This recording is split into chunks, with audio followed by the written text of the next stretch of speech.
Welcome. It is another edition of Restoring Hope Live, brought to you by the good folks at Powell CDC. I'm J. Michael McCoy. If I haven't told you lately, thanks for listening. Love this job. Couldn't do it without you. If you're on one of the 144 American Family Network radio stations, thank you for listening. Your input is always important to us. Perhaps you have a story you want to share. Perhaps you have questions you want asked and answered. Just look me up on Facebook. My email is mac@mckoy.com. I'm sorry, .net. My website is macmccoy.com. Way too much information. You ought to be able to just put in Mac, and I'm everywhere. Yeah. And it probably would have happened except for those Apple products. They kind of steal the show. Lila Stafford, we call her Coco. She is in the house. She is a recovery specialist at Powell CDC. And Bob Montserrat, the cat in the hat, who for 34 and a half years was one of the most sought after and respected forensic scientists in the country, specializing in alcohol and mental health issues. Now he's a farmer. That's right. 4 months ago, he bought a horse farm. And now, like Oliver Wendell Douglas in Green Acres, he drives around in Grimes, Iowa on his little, how old is that tractor? 48 years old. 48 years old, John Deere tractor, taking care of the horsies. And we're glad to have Bob anytime we can get him. My special guests today are two mental health specialists. And you know that if we're talking mental health, I'm excited because I am very, very interested in mental health issues. As someone who was diagnosed myself many years ago with a personality disorder called borderline. You cannot treat it with any medication, so I don't get a cop out and run to the doctor and say, give me more pills. It's not working. It's all your fault. Help me, help me, help me. Borderline personality disorder is something I have to get over. Yeah, get over. And so I enjoy it when mental health specialists like Ashley and Gery come in. Ashley Reynolds, like the Reynolds rap, is here. She is a, should I say, 55 plus?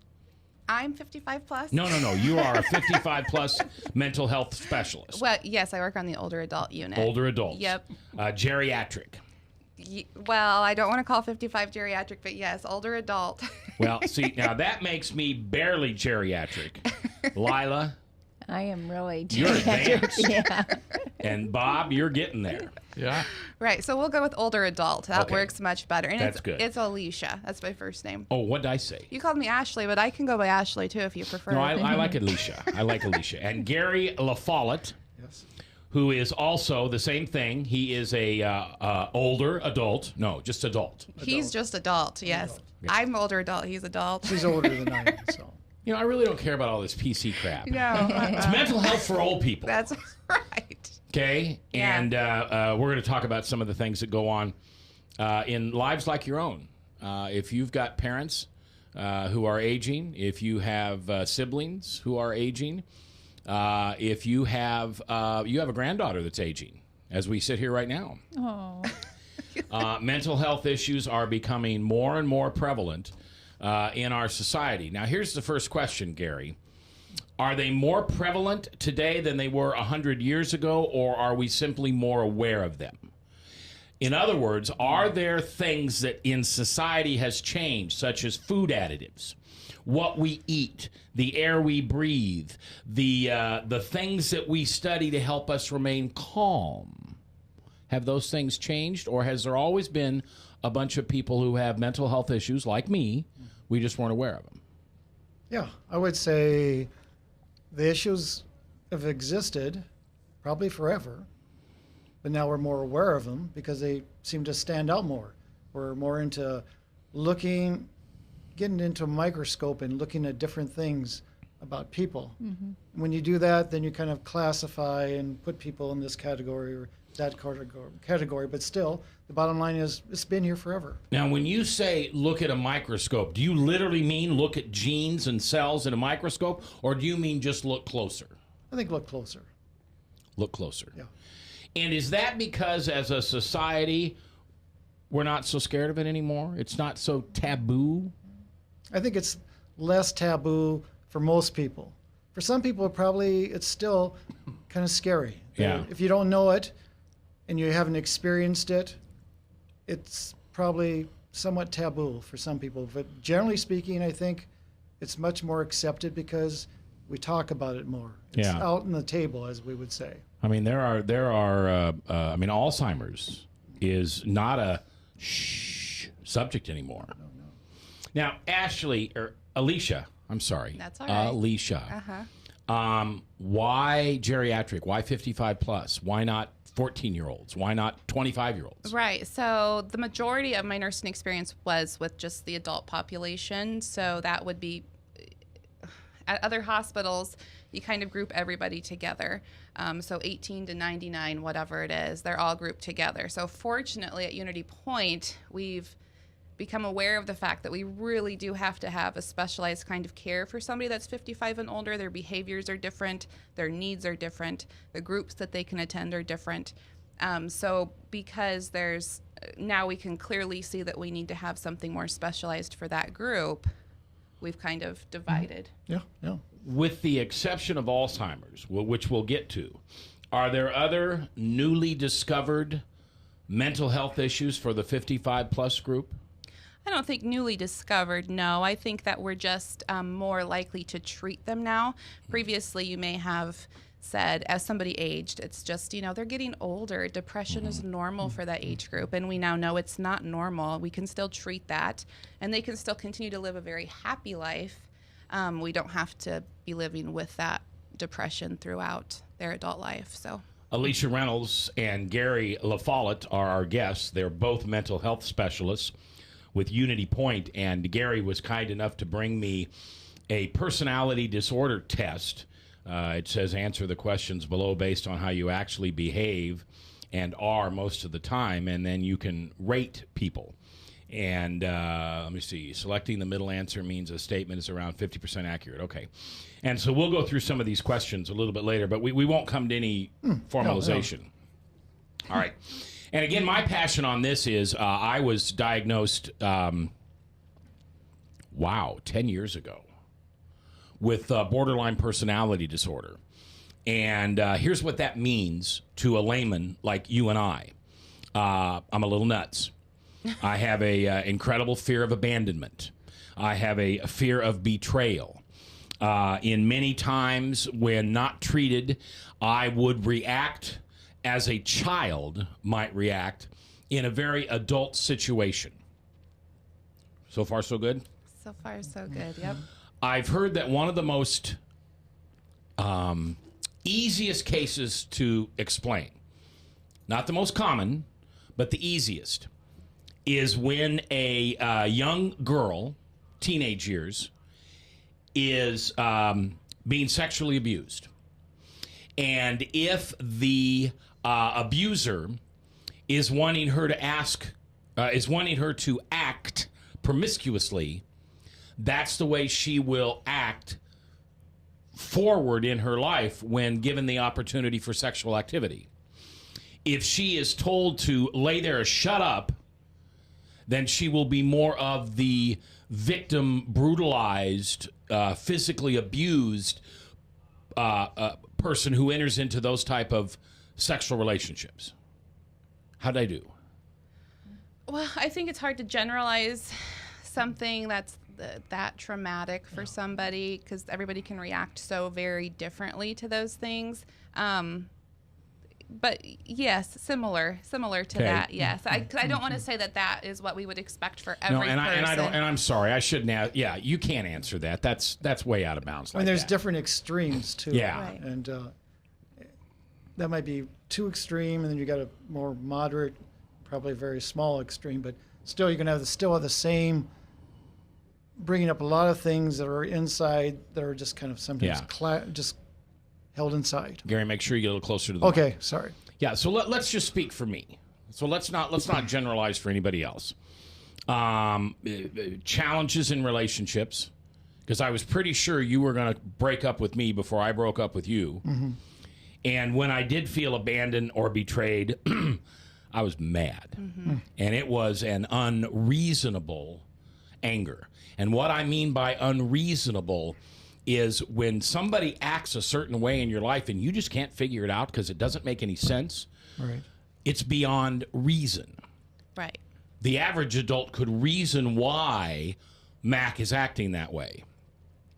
I would act unreasonably. And unless you understood borderline in my background, you'd go, that's just nuts. Why is this 30-year-old man freaking out because XYZ? Right. Yeah, I think those behaviors are probably a better description of a generalization of the disorder. So Okay. the extreme emotions, yes. I watched a movie the other day. I think it was called Karen. No? Anyway, she had personality disorder and was a cutter, which is a common way to react to borderline is you cut yourself. You put, you just cut your skin. Right. Because you are trying to, let me ask you, why does a cutter cut? Gary, why does a cutter cut? Just doesn't seem to make any sense to me. You do that to your body. It does help because what it does, you think like a balloon. You let the air out of the balloon. When you cut, it's like letting out, releasing. And it's kind of a releasing like with a balloon of your, I'm not so much sure of like energy or emotions, but it's kind of a release. But it's not like a suicide attempt. No. Right. But the pain is just so difficult that if they cut themselves, they've relieved themselves Right. of that pain. And the pain that they relieve themselves represents the depression and frustration they're having in life. Yeah, Yes? dealing with life, yeah. Okay. And then sometimes when you have that pain, and it's a lot of pain, then your energy concentrates maybe towards the cut. Yes. And you're Diverts getting it. away from your inner emotions of what's going on with all the stress that you have yeah. inside. Sometimes the voices in your head talking to yourself. The feces committee. Yeah, it just is going around, and in order to stop that, you can cut yourself, and then all of a sudden you're thinking about that rather than these Or I drank. thoughts. I drank. That was my way of dealing with it. Yeah. I think it's just fascinating. And when I hear of situations like, I think about the massive shooting at that school in Connecticut, knew something, I think, where they knew this child had mental issues. The father said he has mental issues. The mother and father were estranged, and the mother said, oh, there's just terrible, and would report them to the school. And the boundaries that the walls that the school would put up would make it almost impossible to reach the child. I don't remember his name, but Not just that place. It's happened in quite a few shootings. yeah. Well, even you think about the gentleman who died at Ohio State that is no longer with us. The emotions, the struggle that was going on within himself Yeah. to follow through with what he did. Yeah. You know, that there's some help that he should have gotten. Yeah. Well, and the easiest thing, no, it's not easy, but the thing that always made sense for me was to understand that my brain didn't work the way other people's brain did. I didn't have an option to be reasonable on it. Right. You would see it and say, Alysha, you'd say, well, Mac, that's unreasonable to think that way. Why would you take 2 + 2 and get 5? And yet for me, I could justify that 2 + 2 = 5 all day long. And by the way, you were crazy Right. to sense that wasn't true. Right? Yeah. Okay. Yeah. Gonna take a break. When we come back, these folks are gonna unpack bipolar for us, because bipolar seems to be a more commonly diagnosed affliction. Yes. Seems to be. More And- talked about. Right. Right. And how do you know if your daughter, your son, your wife, your husband, your pastor, your friend, your sibling might be suffering from bipolar? We'll talk about that with mental health issues with specialists, Alysha Reynolds and Gery LaFollette, both with Unity Point, both specialists. Lila's here.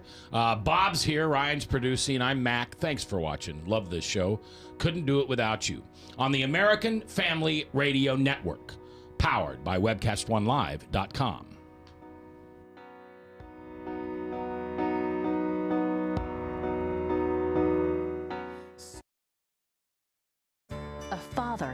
headed toward another heart attack.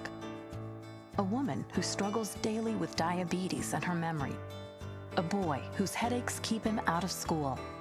A mother who one morning discovers a lump. A girl whose condition defies diagnosis. You come to us because you need answers, but you also need more. You need understanding of what you're going through. You need comfort. You need to be treated as an individual, not a condition. You need to be included in your own care. You are the point of everything we do. That's why we're changing to Unity Point Health.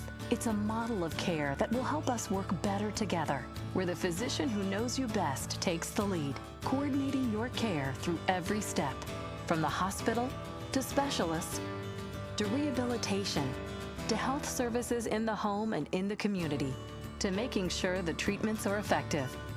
By working as a team, we surround you with care, helping you manage your health and your conditions, guiding you to making better choices and living a healthier life. The point of Unity is you. Unity Point Health. Hey, psst.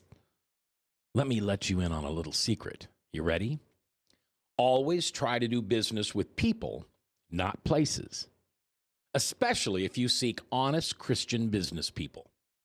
And when it comes to my car, I really need to trust who's working on it. Now, my family is so blessed. A few years ago, we found a family-owned automobile repair shop that operates as a Christian business also. Open, honest, reliable, trustworthy. It's AMCO on Hickman Road in front of Kmart. And it's a family-owned Christian operating business.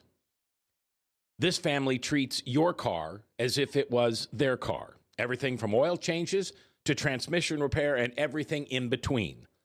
So the next time you feel the need to be at peace with your choice of who you can trust with your car, give AMCO on Hickman a chance to serve you. And tell them Max sent you. Credit cards are like grandkids. They love you, sometimes get out of control, and it's fun to get a new one. Who can stop them from piling on? Hi, I'm Tom Coates with Consumer Credit of Des Moines. At the end of the day, you can return the grandkids, but you're stuck paying off bad credit card debt. We'll help you put the fun back into using credit cards responsibly. Right, kids? Yeah! If you need help getting credit cards off your back, call Consumer Credit of Des Moines. From the RE/MAX Real Estate Concept Studios, this is Webcast One Live. Welcome back to RestoringHopeLive.com, and I am J. Michael McCoy, my co-host, the beautiful Coco Stafford, known to most people as Lila for 28 years, and then she had a granddaughter, and now she's called Coco. Will you ever let her call you Grandma? Yeah. Okay. Will she ever know? I will had she a grandma. know your real name is Lila? Yes. Oh, okay. Yeah. I had a grandma Lila, I loved her, so Yeah. she can call me Grandma Lila. Robert Montserrat, the cat in the hat, watching the chat, who is a 34-and-a-half-year veteran of forensic science. And now, oh my, now he's Green Acres. And he lives on the Green Acres farm, taking care of 20-some horses, 17 acres. What a way to retire. Ryan's producing. I'm J. Michael McCoy. My special guests are Alysha Reynolds and Gery LaFollette. They are both geriatric, 55-plus mental health specialists. Now, you may be 55-plus. You're certainly not. Not quite. How does that work? Do you relate better to those patients because you're their age? Or do you see it clearer because you don't have empathy? Mm-hmm.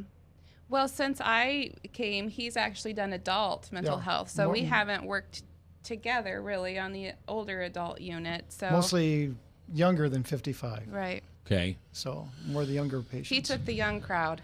He took the young crowd. Yep. Right. And they're not always associated with addiction or anything like that. It might be just somebody suffering from the beginning stages of dementia. For my population, yes. Am I just being politically correct when I say the beginning stages of dementia? Is that really the beginning stages of Alzheimer's? So the only way to diagnose Alzheimer's is post-mortem, so you have to do a biopsy. Oh, really? Right. So the dementia, there's different variations of dementia, and I couldn't even begin to talk about all of those. But so it not necessarily would be Alzheimer's, but Wow. there's a possibility that most people would make the connection between dementia and Alzheimer's, and a lot of the behaviors are the same. So I didn't But- realize that. Yeah. Forgetting things. Do we See, all forget that's- things? Yeah. This is a little personal, but I'm always personal. That's a phase I'm going through, and I'm very concerned about it. For about the past, I don't know, 6 months, 8 months, I'll just come along and I'll say, and I can't remember your name for the life of me. right. Or, where do you live? Well, I live over there off, what's that road? It's the highway that goes into Waukee, and Bob will say Hickman. Yeah, Hickman. Right. Right. I've been talking like that for years. For years, yeah. So my doctor has recommended an MRI, and they're looking for early stages of dementia. Now, I'm only 55 years old. That scares the living tar out of me. So I do a lot of Sudoku. A lot of what? Sudoku, a lot the of number brain game. exercises. Brain exercises or really good math, you know. Four. Just to keep my brain active. Okay. I do the scheduling for all the staff on the unit, and so there's like about, well, except for Gery Psych, and there's about 70 staff.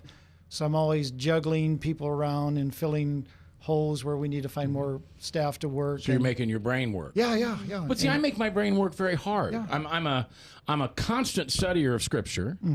I am I'm a news junkie, so I'm not watching Mike and Molly. I'm watching MSNBC or some of those follies. So I would think that my brain's No, always but challenged. you also have to eat healthy food that helps your brain. Oh, fine, Lila, call me out. I just Call know me how out you on how I eat. treat my temple. I see the way you are. Yeah, I don't eat very healthy food. But I did have vegan soup today. Okay, good. It was between 2 Whoppers for $5 or a cup of vegan soup for $5, and I went with the vegan soup. Good for you. Alysha Reynolds and Gery LaFollette are my guests today. They are mental health specialists. Let's talk a minute about bipolar. Explain it to me. Talk to me like I'm a 6-year-old. Explain bipolar to me. So the best way to describe it probably would be mood swings. And it doesn't necessarily have to be extreme mood swings, although most of the time you're not going to be diagnosed until you do have some of those extreme. So extreme highs where you would deal with things like spending a lot of money or hypersexuality, hyper-religious, and then there's extreme lows as well. To be bipolar, you don't necessarily have to go extreme 1 and extreme 2. You can kind of play on both sides just a little bit, but it's just a matter of having a fluctuation of mood, basically because of imbalances in your brain. All right. Which is not a way I would talk to a 6-year-old, so that didn't really work for Well, this no, you're okay, 6-year-old. though. You explained it simply enough. Now, when a woman goes through menopause, doesn't she go through mood swings? When a woman comes out of having a child, doesn't she go through those mood swings? Sure, yeah, but those are kind of planned mood swings. So it's what we kind of expect during that time period, and then we kind of phase out of that a little bit. It's Okay. when we have repeated cycles that we start to worry about it. Now, bipolar, Gery, can be treated with pharmaceuticals. Yes. What does that, bless you, what does that pharmaceutical, that chemical that you're putting into the body do to, what's the word? It's not cure bipolar, it's to calm it down, it's to even out the Maybe moods. even it out to stabilize it. For example, if I'm real hyper, drink too much coffee, and I'm just zooming, you'd want to slow me down and maybe give me some ice cream or something or some food, and I'll just kind of slow down a little bit, and then I'm not so hyper. With medication, sometimes that's what they try to do is they'll slow your activity down, whether it's, I'm not all up to date on synapses and neurons, but it'll affect your body and its chemistry such that you're not as active if you're in a hyper mood, or if you're really in a low mode where you're just not doing anything. That's kind of like to give you a kind of a spark or a jolt to get you more active and doing things. And sometimes when you're feeling really lousy, you enjoy it. I mean, for some people. When you're feeling really high, it feels real great. So when you come down from feeling really high, then you feel miserable because you're not having that fun anymore. Something's missing.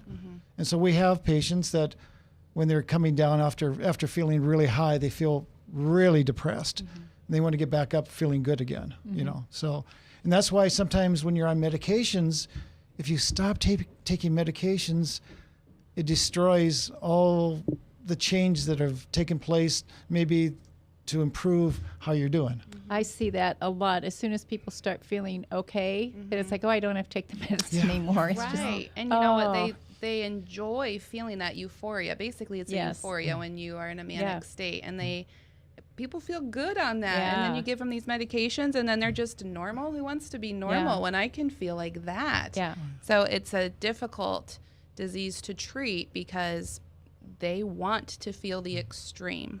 Not everybody wants to, but you know, some people, it feels good to feel that good. All right, now I've heard it put another way. I've heard it put, and maybe you're saying the same thing, Alysha. Bless you. Maybe what I hear sometimes is that they feel normal on their medication, so they don't feel like they have to take it because I'm well. Right.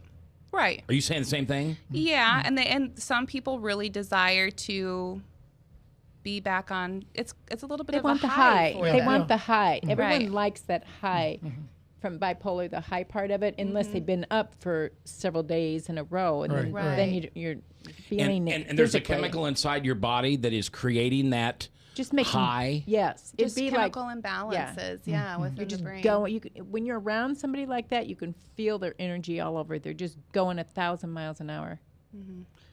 And as a 6-year-old, you know, to be explained, body has a bunch of receptors in the brain and within the body that you put different substances into that receptor, and there are agonists and there are antagonists.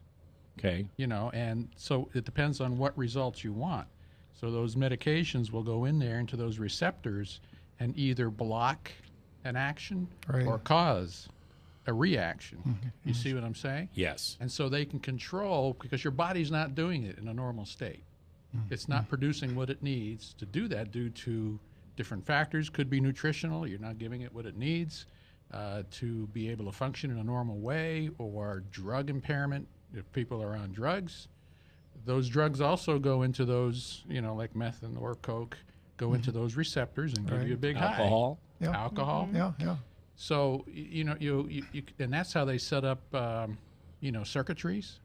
You know, you have diodes and anodes, and you have all these different circuits that they're blocks, they're slow things down. So when you look at electronics, it's very similar to how the bodies work, and even plumbing, when you're redirecting or directing or shutting off or opening up valves. You know, Coco, we work around some pretty smart people. I know. I can't believe that just came out of his mouth. I was just thinking, wow. Oh, that's He's impressive, isn't he? very good. Very good. He said that was for a 6-year-old. I'm going, whoa. Yeah. I want to hear what the college graduates listening to. Our guests today are Alysha Reynolds and Gery LaFollette. They are both older adult, 55 plus mental health specialists. And we've been talking about bipolar and other personality disorders. When it comes to bipolar, where does that originate? And once you have it, can it disappear? Can you be cured of bipolar? Not really cured of it. I mean, you can be on medications long term. Yeah. Most people have to be on medications for the rest of their life if they have bipolar. And it's a matter of tweaking them throughout their life. There's not really a cure for that. And I'm not really sure about. Not sure. I find that tweaking part very hard with bipolar or people with anxiety or depression, because their medication works for a while and then it doesn't work. And then that period where they're trying out new things is hard for the patient. Oh, it is. It really is. It's Trying out like new drugs and stuff? Yeah. I have a niece that actually goes into the hospital for 2 weeks every year to get her medication adjusted. And I'm glad she does that. It's a safe place to go do that. But it's an adjustment for people to. Talking about this, you know, when you get the medication, when you first take the medication, the production of electricity, you know, the synapse when things jump across the electrode, after you take the medication for a while, the electrical jump is maybe shorter, and then therefore you need more medication or a different type of medication to kind of help produce the best result. The tweaking part. Yeah, it's kind of like wearing out a part. Right. Yeah. But it's being used all the time, and then it starts to wear out over time. And so if you change it so that it hits the receptor in a different way with a similar result, then you might feel better on that other drug. So sometimes you have to change to keep up and keep steady. It's the same thing with alcohol. You take it too long and you need more and more to get the same result. Right. Or smoking marijuana, where some people say, hey, I don't feel the effects anymore. I just don't feel it anymore. Because they've just kind of wore out or burned out receptors. So I was always thankful for that reason that personality disorder, borderline personality disorder, couldn't get treated with a medicine, because I would have searched for that high or for that change constantly, and then gone to my doctor and not taken responsibility for my actions and said, okay, you need to change your medication. Where I know that if I act like an idiot, which is my wife's way of saying borderline, but when I'm acting like a goofy guy, it's all up to me. It's up to me to figure this out. And there isn't a pill or a bottle or a pipe that I can pick up that's going to do anything but give me a incredibly temporary relief.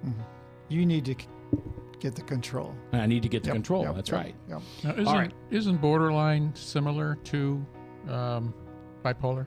I mean, aren't there similarities that could cross over?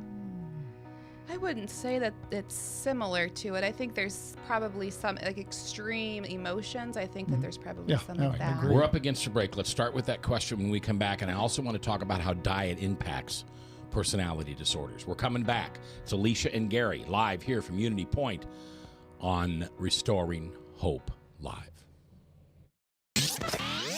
From the RE/MAX Real Estate Concept Studios, this is Webcast One Live. I'm Brian Leach, owner of Service Legends, and my position is Chief Talent Officer.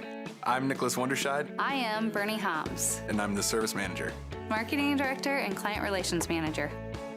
Everything that we do is about ensuring that we exceed your expectations. Our clients are important to us. 100% satisfaction. We're not just focused on heating and cooling. That's the easiest part of our job, actually, is fixing furnaces and air conditioners. Everyone that we come in touch with, we want to improve lives. Bottom line is, we've got our installation guarantees, 25% energy savings guarantee, comfort guarantee, temperature selection guarantee, property protection guarantee. 100% satisfaction guaranteed, fixed rate or it's free. All of those guarantees are backed up with a 100% money-back guarantee to hold ourselves accountable to making sure that you get what you're after. Just fixing the problem today. If they have another problem 5 days down the road, it's still fixed rate or it's free. We use what's called straightforward pricing. Our technicians are going to give you an exact to-the-penny price on what it's going to take before they move forward with any repair. That way you know what to expect. It's the same price every day. No surprises. If you get off work at 5 o'clock in the afternoon, you come home, you realize that, oh, my furnace is broken. Now you need to call somebody out that night. You shouldn't have to pay more for that. We're guaranteeing service 24/7. We run afternoons, evenings, nights, weekends. We're staffed to work that. Phone rings at 3 in the morning. You'll get one of our representatives answering the phone every time. We're not sending you out to Timbuktu in some call center. It's our Service Legend team members, our mission control team. I'll take a call anytime. And then they answer the phones the same way during the day as they do at night. It's a great day at your service company. How can we make you smile? That's the only way to provide true 24-hour service. When you're able to let somebody actually live in their home safely when they weren't able to do that before, where they don't have to stay up at night and worry about, is the heat going to come back on? Are we going to freeze the pipes? Is the baby in the room next door going to be sick because they got too cold? When you're able to help somebody overcome challenges like that, that's impacting a life. That makes a difference. I get goosebumps thinking about it. I love the team. I love the people that I work with. We have fun, but we work hard. I call them my ambassadors of legendary service. If you could just envision what that is, that's who we're sending to your home. They literally will call in, pick up the phone and call and say, hey, I want to talk to your manager. And I get on the phone, they're like, that technician that was at my house was the greatest technician ever. That's cool to me. We want to brighten people's days. Every person that we have going into the house has gone through an extensive background check. Drug testing, we have a very thorough interview process that 1 out of 140 people make it through. If we promise you something, that's what you're going to get, no matter what. We're here when you need us to protect the safety and comfort of your family. If you're not happy, we're gonna make it right. If we're willing to put 100% money back guarantee on what we do. What type of work do you think we do? Give us a call. We're there for you 24/7, 365 days a year. Enough said.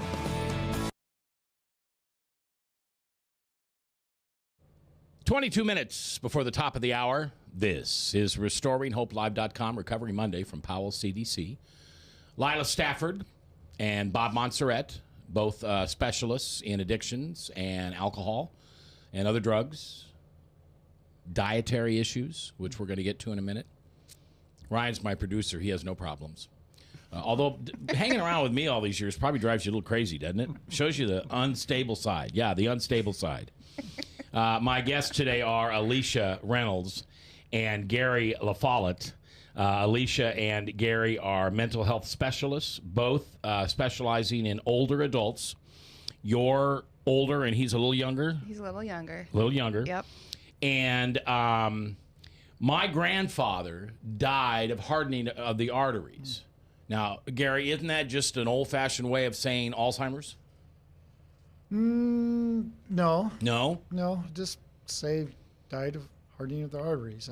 Because he acted the same way Alzheimer's does. Yeah. Oh. So Oh, that well, was then the maybe medical it was. term. Maybe it just was an undiagnosed. Yeah, this was 1968. Right. That was yeah. a diagnosis Maybe for, so. for that time. Yeah. That's what it meant. Yeah. All right, Lila, we're going to walk down your road now. Diet. Yeah, I don't walk down this road, that's for sure. Diet and exercise, or just diet. And I'll take it if it's the truth. Can my borderline be helped with a better and proper diet? Because the only diet I have is seafood. I eat it. I see it. I eat it. So I don't eat anything because it's good for me or bad for me. I eat what tastes good. Right. Could I lessen my mental health issues by eating and exercising more regularly? Tell me no. Well, Now, yeah. I don't know. I think Now, you exercising would be a plus. Probably, right. Now, I don't know if you've ever done this before. Maybe in the past. But go out and just do a little bit of a jog. Not a lot of jogging, but just enough. And somewhere along the way, you get another high. It's endorphins kicking into your system. And it's like, whoa, where's this coming from? It's a real good feeling. And it's from running and exercising. And you don't experience that unless you do it.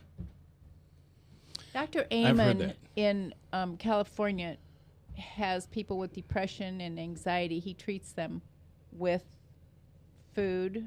I mean, getting that right to begin with. Your food and exercise so that your body's balanced, and then you can figure out what it is you need.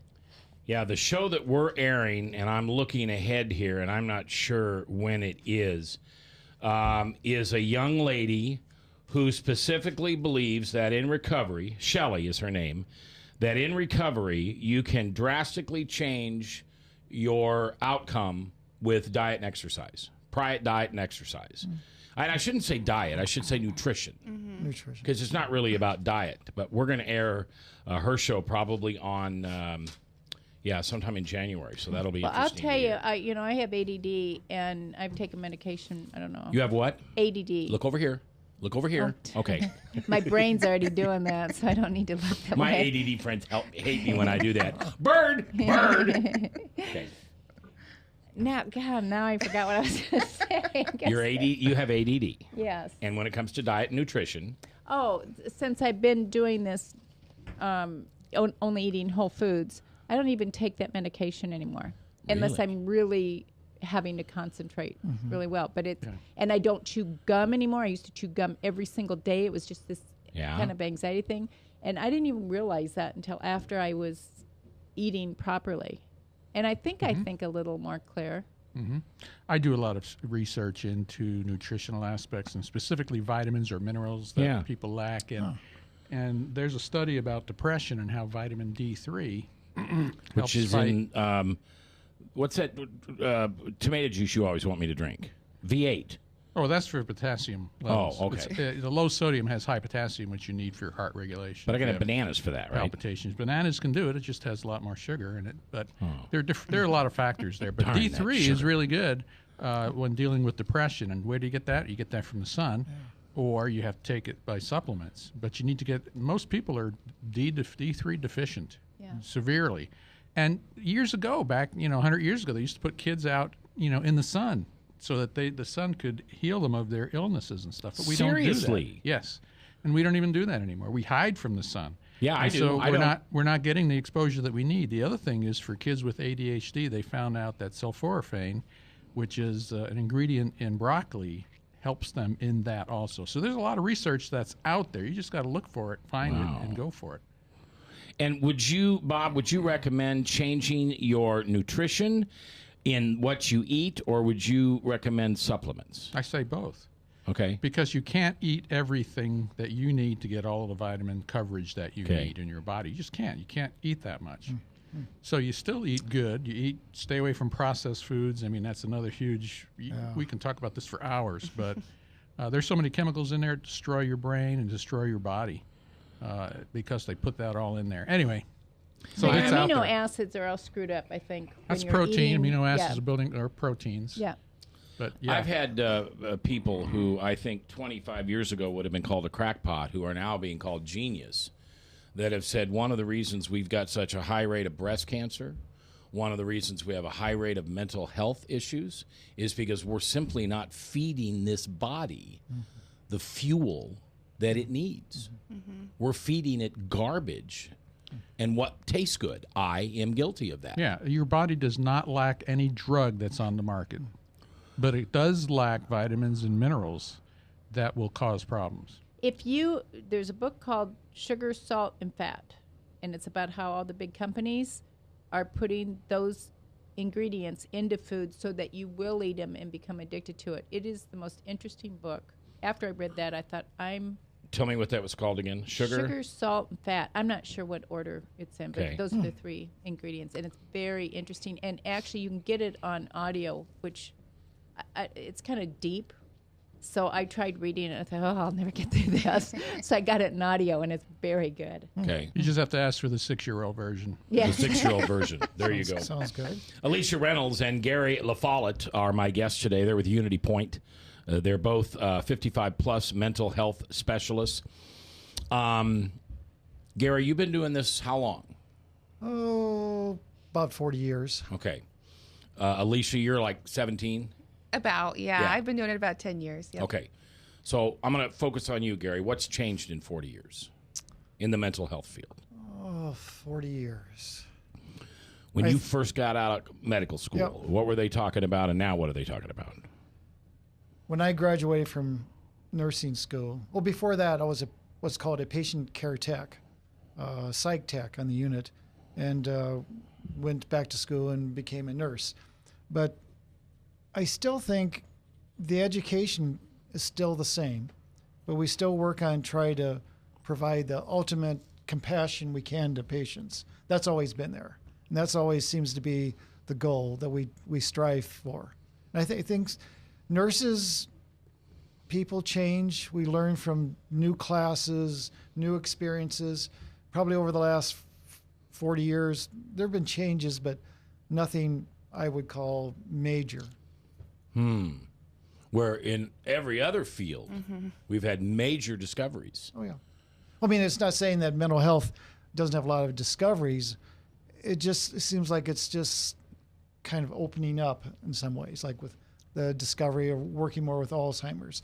Eating disorders, probably 10 years ago, was really strong, still is a big area to work on. Bipolar, electric convulsive therapy. Electric compulsive therapy. Electric convulsive therapy. ECTs. It's like shock treatments. Yeah, like they used to do in the crazy places. Right, like They still do those. Yeah, what's the movie? Really? Cuckoo's Nest. Yeah, Jack Nicholson. Throws the sink out the window with Nurse Ratched. Right, Nurse Ratched. Do you guys do anything, and I don't know what it's called, EMDR, like where the people are to calm people down? That's a type of therapy, and we don't do that on the units. Right. No, are you thinking of TMS, the transmagnetic stimulation, which is another? They put the actual client has to wear something on their head, or are you just talking about a therapy? Well, there's some little earbuds I know that I've seen being used where you just sit for 20 minutes and it calms you down. Yeah, that must be the EMDR. There are a lot of excellent therapies outside beyond mental health. to you. All right, we're going to take a break, and when we come back, I want to talk about psych wards and what's happened to them, and do they still exist? That's coming back next here on RestoringHopeLive.com. A father who is headed toward another heart attack. A woman who struggles daily with diabetes and her memory. A boy whose headaches keep him out of school. A mother who one morning discovers a lump. A girl whose condition defies diagnosis. You come to us because you need answers, but you also need more. You need understanding of what you're going through. You need comfort. You need to be treated as an individual, not a condition. You need to be included in your own care. You are the point of everything we do. That's why we're changing to Unity Point Health. It's a model of care that will help us work better together, where the physician who knows you best takes the lead, coordinating your care through every step, from the hospital to specialists to rehabilitation to health services in the home and in the community, to making sure the treatments are effective. By working as a team, we surround you with care, helping you manage your health and your conditions, guiding you to making better choices and living a healthier life. The point of Unity is you. Unity Point Health. Credit cards are like grandkids. They love you, sometimes get out of control, and it's fun to get a new one. Who can stop them from piling on? Hi, I'm Tom Coates with Consumer Credit of Des Moines. At the end of the day, you can give these grandkids back, but you're stuck paying off bad credit card debt. We can help you put the fun back into using credit cards responsibly. Right, kids? Yeah! If you need help getting credit cards off your back, call Consumer Credit of Des Moines. From the RE/MAX Real Estate Concept Studios, this is Webcast One Live. Welcome back to Restoring Hope Live on this gorgeous weekend. For all you folks listening on the American Family Radio Network, thank you. Thank you very much for listening. What we talk about is not easy. I mean, this is not your run-of-the-mill political or Bible or Jesus freak talk show. We even get a little deeper than Calvinism. But I hope what we've talked about today has helped you. I hope some of the actions or behaviors identified makes you go, oh, that's what my sister has. Or, oh, maybe that's what my kid's going through. I get the pleasure of speaking to many mental health conventions. Because what I'm told is that not a lot of people advance into remission in borderline that I did, because I worked really hard. I mean, everything in my life depended upon it. So I get the opportunity to speak before these people, and it never fails. I have someone walk up to me in tears. Mm-hmm. I now understand. I now understand why my husband gets so jealous or ragingly green, you know, like the Incredible Hulk over just simple things. Mm-hmm. And I try to explain to them that it takes them right back to a childhood when if my 6-year-old acted that way, you'd say, now you're having a tantrum. Mm-hmm. I know you don't know better yet, but we're working on that. But when your 36-year-old does that, it's like, holy creepers. Right. You know, shut the door. This is not fair.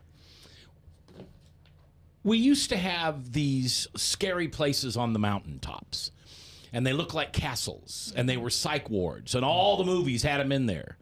Where are they now? I mean, you guys don't have inpatient care, do you? We do. That's what we do is inpatient care. I'm sorry, but you have very little outpatient care. No, we do. We have, it's called IOP, Intensive Outpatient Program. Right. Okay. So typically it would be somebody transitioning from inpatient to IOP, then from IOP to home. Although some people will go straight into IOP from the Access Center, which is basically our mental health emergency room, that they just don't meet criteria for being inpatient. Okay, you talked about the movie a little bit ago, One Flew Over the Cuckoo's Nest. Yeah. Do those type of facilities still exist? I hope not. I hope not. Think so. Okay. I don't think so. Because what has advanced? medicine. Treatment medicine? Yes, Okay. Yes. So when Jack Nicholson, well, of course, Jack Nicholson was faking it. Let's talk about the big natural American that was on there. We'd call them Indian if that wasn't a problem. Remember him? And today he could be treated, probably with some type of medication or verbal and oral treatment. Right. Where before we just threw him away and locked him behind the doors. Right. I think that the difference has been the compassion for humans has advanced quite a bit. We can't treat people like they're not people. They are. And so we've learned to appreciate that this is an illness that you have. We're going to treat it. So we don't have those kind of units where you just lock people up forever and leave them there. And you talked about shock treatment. Now, I remember in movies where they put something on your temples and then they do something that holds your tongue down and then they'd zap you. Yeah, and the treatment's not that much different. No, it's about the same. But but you got an anesthesiologist with you. You've got a doctor. You got a recovery room like in a regular recovery room like in a hospital. But it's done such a way that it's set up so it's timed and everything else, so you get the full amount of benefit. Do we still do lobotomies? I hope not. We should. No, we don't do lobotomies. No. We should we not don't. be doing lobotomies. If there is some place, I'm not sure where that would be, but that's the old school. Now, And that's Gery, are kinda you scary. married? Yeah. So when you come home, does your wife say, how was things at work today? And you said, oh, just crazy? No. No? We just come home and I just say, nice time to sit down and watch TV. Let's go take a walk. She knows, depending upon how, I'm usually kind of tired when I get home because I keep myself active and busy. So I've been in radio since I was 14. And my kids would tell you that the most frustrating thing about driving down the road with me is I talked during the songs and made them all be quiet during the commercials. Because it was the commercials that made things specifically different for that particular radio station. So, Alysha, as you're being Alysha, mom, wife, daughter, sister, what do you see that most people don't see, or what are you aware of that a lot of people aren't aware of? Right. So, just that extra bit of compassion for a person is really what matters a lot of the time. I think that so often we kind of see somebody that's depressed and people just don't know what to say or what to do or how to even begin that conversation. And so a difference for me, I think, is that I don't really shy away from approaching that. If I see somebody that's down, I'll just approach it and just say what's going on. Most of the time, if you ask somebody what's going on, they have been begging for somebody to ask that question forever. So they are completely grateful that you've recognized that something's up. And you're a good listener. Being a good listener, you need to listen. And a lot of the times, if you just listen, that's probably the biggest thing that anybody likes to look for. Somebody to listen to what I have to say. Do you enjoy people watching? Or is that too much stimulant Oh, no, for you? I love people watching. Yes. And I like to go to the fair and sit under the Pepsi clock Right. and or go to Walmart and just watch people. It's just I'm so glad Walmart has Subways now because you can actually sit in there and not be obvious that you're watching people. Right. I was people watching on Black Friday. It's just, you sit there and you think, wow. Yeah. We're in Iowa is what I think. Right. Yeah, I do. I love doing that. 40 years from now, Gery, you and I will probably be long gone. You'll be in the end of your career. How do you think the industry will change? Mental health industry. I'm hoping cures would be wonderful. They really would. But honestly, we're dealing with schizophrenia. We're dealing with the same things we were dealing with before. Medications are getting better. But really, I think that if we keep pushing for a cure, we're going to have to push really hard. But if we keep pushing, it'll come eventually. Who should do the pushing?